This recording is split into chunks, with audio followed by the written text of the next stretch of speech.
There we go. Sweet. So here's an overview of what we're going to talk about today. What to know or do before you run, what to bring with you along your run, how to start running, what to do while you're running, and then what to do after your run. So what to know and do before you run. So we're going to start by talking about the clothing. So you want to make sure that you pick clothing that's lightweight and breathable material. You want to avoid cotton whenever possible, especially cotton socks. And the reason for that is the moisture won't leave the material, the fabric, as easily as it would if it was lightweight and breathable, like an exercise shirt would be. So the shirt's going to be heavier. There's going to be more friction between the surface of your clothing and your skin. So it's going to be a little bit more uncomfortable when you run. And you have an increased chance of blisters, especially with the socks. Can't stress that enough. For people that like to run in the morning or later in the afternoon, if it's cold when you start your run, layers are your best friend. It's great to have really lightweight, breathable layers that you could peel off one or two at a time if need be, and tuck them right along your waist or into your waistband.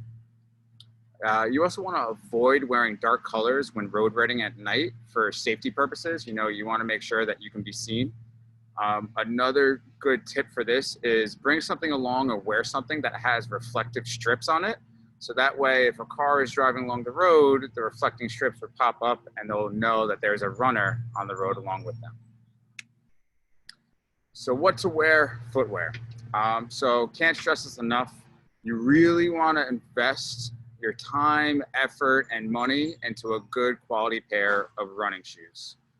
You could check out my Lunch and Learn lecture from Tuesday, which is posted on our YouTube page, to see and decide if your shoes are right for you. So on Tuesday, we went through some other tips and tricks and tests to bring your shoes through to see if the shoe provides adequate mobility and transmission of forces for when you're running. Another huge tool for you is your local running store. So many local running stores hire people who are runners, who are trained in analyzing gait.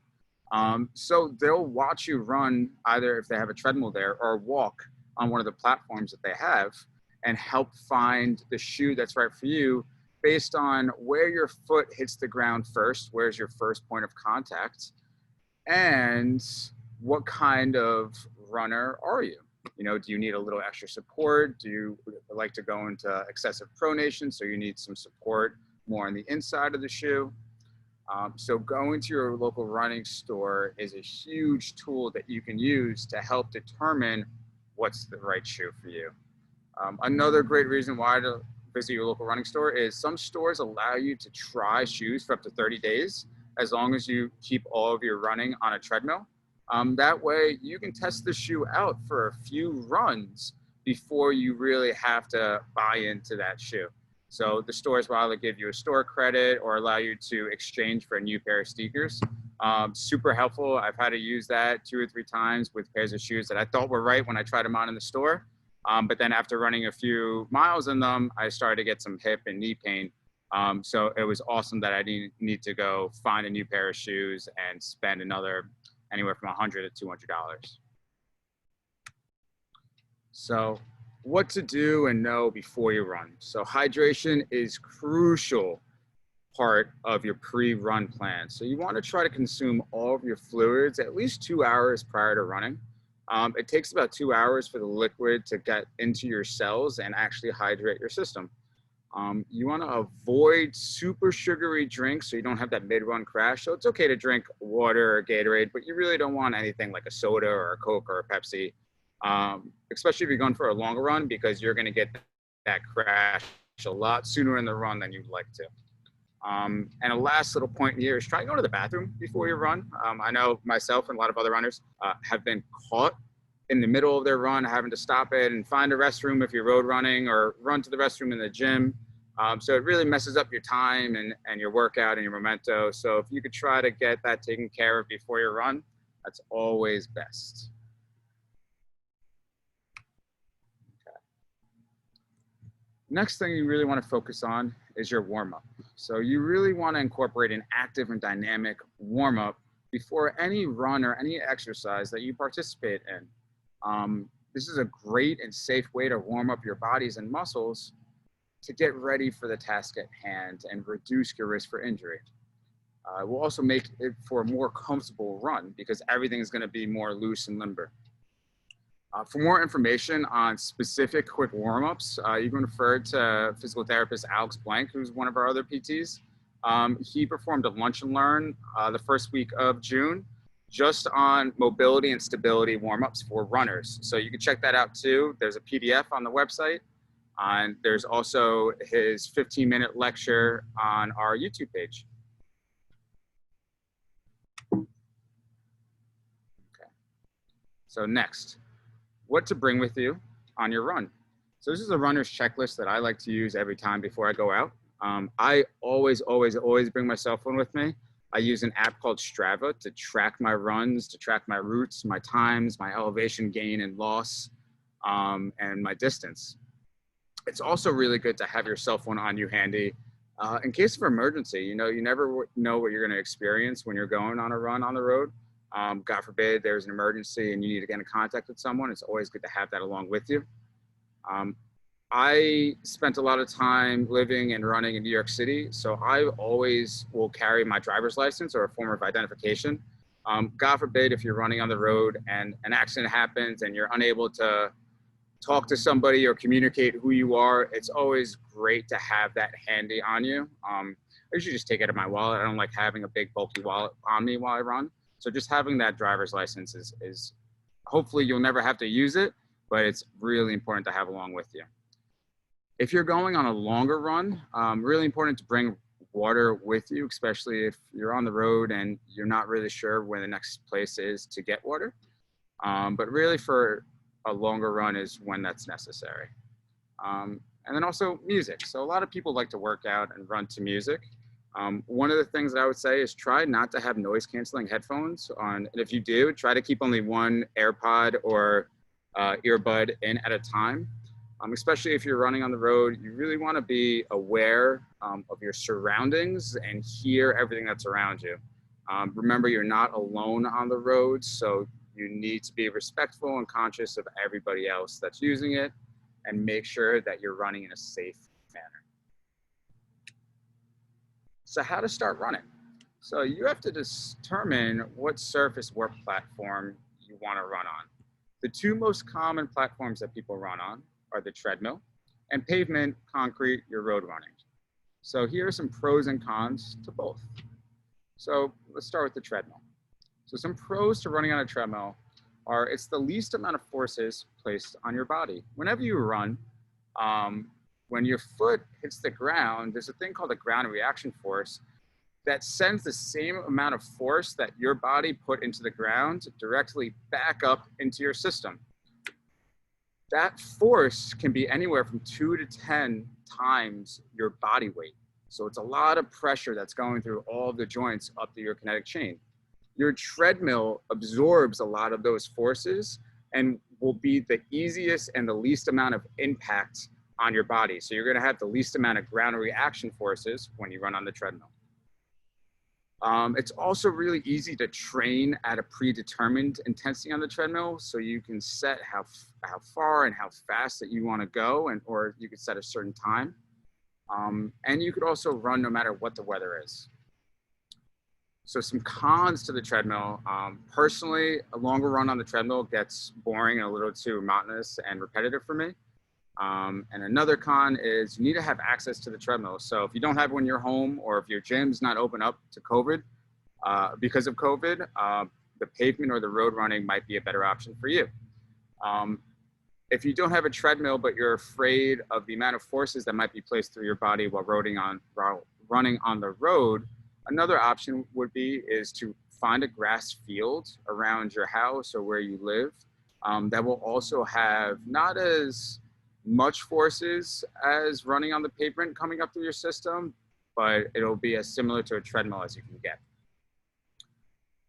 Some pros to running on the pavement. One of the big things for me is you're able to run with others. I love running with groups. I love running with friends and family. It just makes it that much more enjoyable. It's also easy to change up your route and keep it from getting repetitive. So I try not to ride on the same route twice in a row. It just gives that extra pizzazz to your run and it lets you be a little bit more creative. You also get outside, you get your daily dose of vitamin D, and you don't need any equipment or a gym membership. All you need is a good pair of running shoes and shorts, and you're good to go. Some cons about running on the pavement. It's the greatest amount of forces placed on your body, and it's really weather dependent. There's a lot of people that don't like running and when it's really hot or when it's really cold or raining. So that is when it's a little better to have a treadmill accessible. The weather doesn't really dictate when you can and can't run, and you're not at Mother Nature's mercy. So if you're road running, you want to determine the route that you're going to run. So on the picture on the right here is an app that I use called Strava. You're able to mark out before your run and see how far you're going to go, how long do you think it's going to take you, how many miles is it, the elevation change and gain. It gives you a lot of information so you can look and explore potential runs without actually having to run them. There's also a lot of other people that post running loops from your area. So it's a really good way to learn about new places to run if you're not too familiar with some of the running trails or loops in your area. So for your first run, if you're a beginning runner, you want to try to find a flat route for the first few runs. You know, you want to get acquainted with the road and running on the pavement, especially if you've been running on a treadmill for a long period of time. Your body is going to move a little differently on the treadmill as if it were to on the pavement. So really important to really ease your way into those first few runs. You want to get creative with your routes and you want to have fun with it. Don't be afraid to change it up. If you do choose to run on the road, just make sure you're running against traffic whenever possible. That way you can see the cars coming and they can see you too. So how to start running. So you want to determine your weekly running plan. So every week you want to set your goals and figure out what days are the days that you're going to dedicate some time aside to go for that run. So for beginners, I usually recommend anywhere from 2 to 3 runs for your first few weeks per week. And you want to give yourself at least 1 to 2 days in between your runs to let your body recover and heal from the run. On the days that you don't run, you can perform cross-training workouts to complement and enhance your running. Almost every runner, if not all runners, do some resistance training and plyometric training to help get them to be a better runner, to help improve their times and decrease their risk of injury. So huge point here, this is probably one of the biggest mistakes that runners make, is they do too much too fast. You know, you really have to gradually lean or earn your body into it. And you don't want to do too much too fast because you really increase your risk to get an injury, especially a lower body, back injury, hip injury, knee injury. So you want to keep a log of each run and your total weekly mileage. A good rule of thumb when determining how many miles you want to run that week is not to increase your weekly mileage by more than 10% each week. So if this week you felt good, you ran 10 miles, you don't want to run more than 11 miles next week because you want your body to be slowly able to adapt to those changes. This will decrease your risk for overuse injury and help your body adapt to any of the new demands that are placed upon it. Okay. Another great tool is to join a local running club. It's a great way to meet new people who are also excited about running and knowledgeable about running, and all of them were beginning runners at some point, you know, so they've been through this before. They have some tips and tricks of their own that they've used to help them become the runner that they are now. So it's really great to have that community surrounding you and also supporting you, helping to answer any questions and giving you these tips to help you be a better and safer runner. It also will help hold you accountable. You know, there's some times where you lose track of time and you push a run off here and there, but having that set time every week where you know other people are going to be waiting for you to show up is a great, great, great way to make sure that you go through with your plan and you accomplish all of your runs. Most local running stores have weekly runs that they do for all levels or their own local running club, and they'll meet up 1 to 2 times a week. Our Elite Health Services co-owner, running coach, trainer, Ironman triathlete, Steve, he leads our Elite Health Service Run Club twice a week. It's usually on Wednesdays and Saturday mornings. That's been paused for a little bit for now, just with everything with COVID. But once everything opens up back again, I'm sure that's going to pick up right where it left off. And that run club is welcome for all levels of runners, beginners, experienced, and non-experienced. Okay, so what to do while you're running? Don't be afraid to walk, especially for the beginning runner. There's no shame in taking walking breaks during your run. Listen to your body. I can't stress that enough. And give your body what it needs. If you're breathing really heavy, use your breath to kind of determine how hard that you're working. You know, if you're panting really hard and you're only halfway through your run, it's okay to slow it down and to take a short little walking rest and then pick back up. You can play around with walk-run intervals. So one of the things that I like to do a lot is I'll run for 2 minutes, then walk for another minute. That's really good if you're trying to get a longer distance too and building up your distance and your endurance. So the intervals you can play around with a bunch, but the two that I see used most commonly, apply 2 minutes of jogging, 1 minute of walking, or 3 minutes of jogging, 2 minutes of walking. So find a happy medium, what's comfortable for you.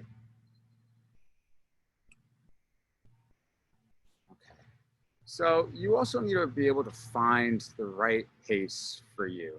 So when you're first starting to run, you want to start out with an easy, comfortable pace. A good way to do this is find your conversational pace, or the pace that allows you to hold a light conversation if you're running with someone. This is a good, steady pace for you to start weaning into your runs. Monitoring your breath, like I said before, is a great way to assess if you need to slow down your pace and how hard that you're working. And don't be afraid to start slow.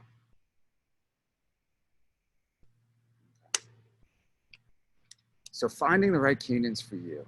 So research shows that a cadence of 180 steps per minute is the most energy efficient way to run. So another huge, probably the second biggest mistake that I see with runners is they take too long of a stride. When you take a long stride and your foot lands out in front of you, that ground reaction force that we talked about earlier is going to be higher and affect your system more. And it actually slows down your running because you have to counteract that force and push through it. So you want to try to take more frequent and shorter strides. A really good place to practice this is on a treadmill. You know, you could just count your steps and kind of look at the timer on the front of the treadmill and see where you are and just kind of get a sense of where you are and where you need to be and where you need to put that work in. So you really want to try to get to as close to 180 steps per minute. That's 90 steps per leg in each minute.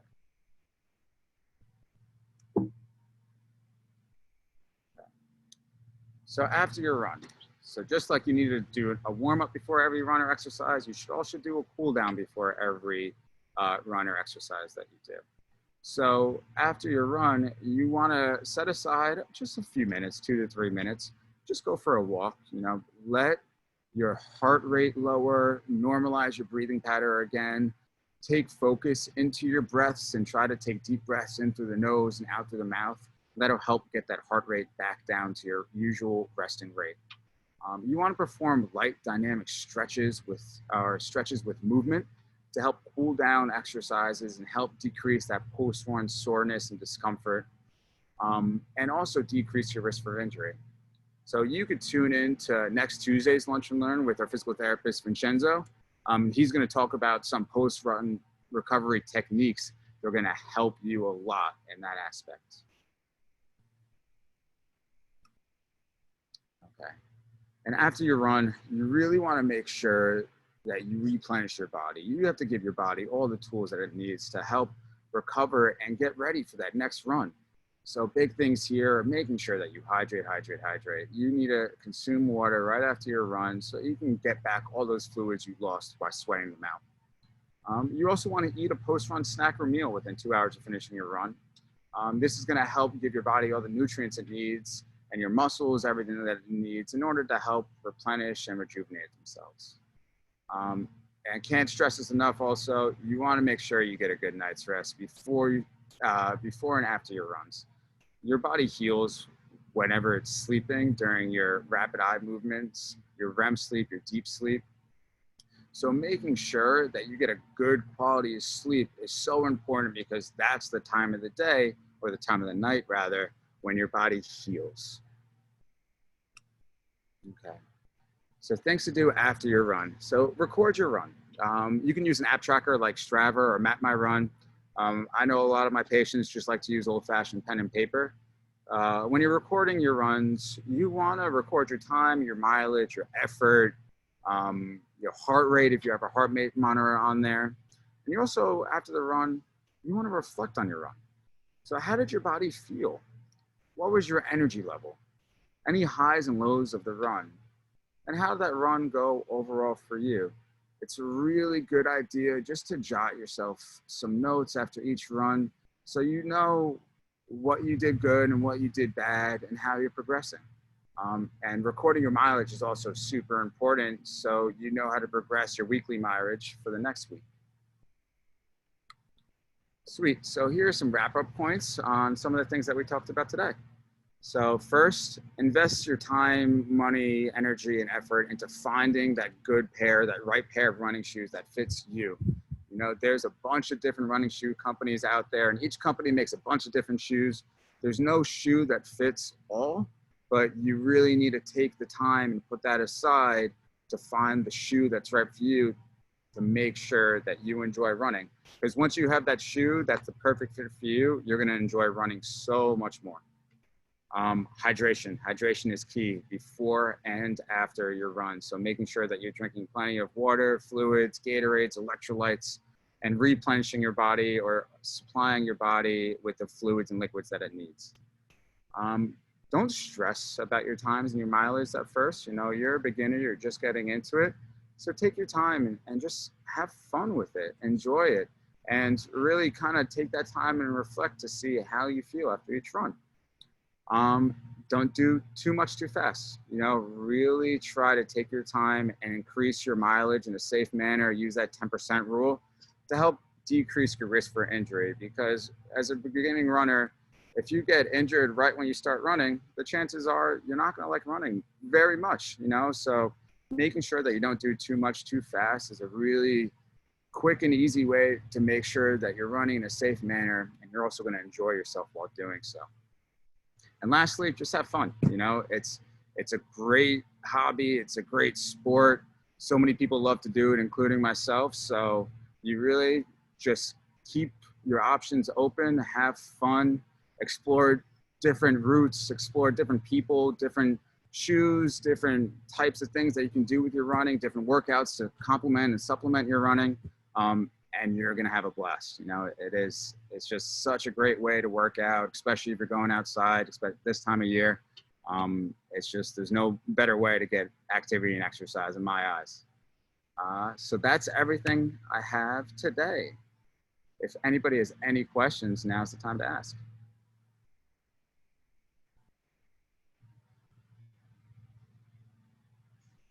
Stop the share here. Good. Awesome. All right. There's no questions then. I hope you guys have a very good weekend. Enjoy this beautiful weather. I know I'm going to. And get out there and go for a run. All right. Have a good weekend, guys. I'll see you later.